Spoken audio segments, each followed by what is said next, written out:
ప్రతిరోజు వ్యాయామం చేయడం అవసరం. వేగంగా బండి నడపడం ప్రమాదకరం.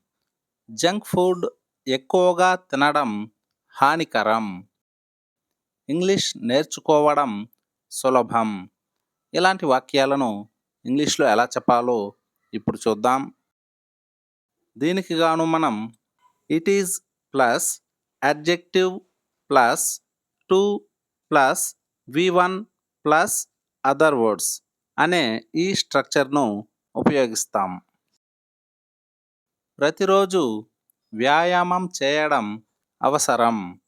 ప్రతిరోజు వ్యాయామం చేయడం అవసరం. It is necessary to exercise daily. It is necessary to exercise daily. తగినంత నీరు త్రాగడం ముఖ్యం. తగినంత నీరు త్రాగడం ముఖ్యం. It is important to drink enough water.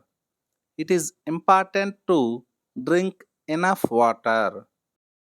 వేగంగా బండి నడపడం ప్రమాదకరం. వేగంగా బండి నడపడం ప్రమాదకరం. It is dangerous to drive fast.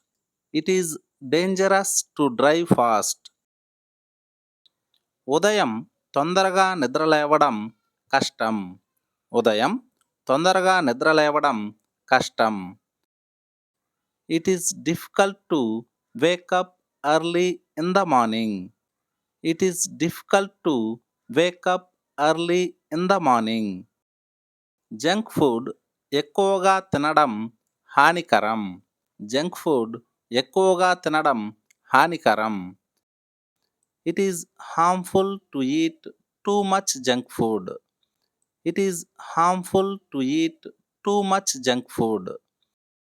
భవిష్యత్తును ఊహించడం అసాధ్యం. భవిష్యత్తును ఊహించడం అసాధ్యం. It is impossible to predict the future. It is impossible to predict the future. English నేర్చుకోవడం సులభం. ఇంగ్లీష్ నేర్చుకోవడం సులభం. దీన్ని ఇంగ్లీష్లో ఎలా చెప్పాలో కామెంట్ సెక్షన్లో కామెంట్ చేయండి.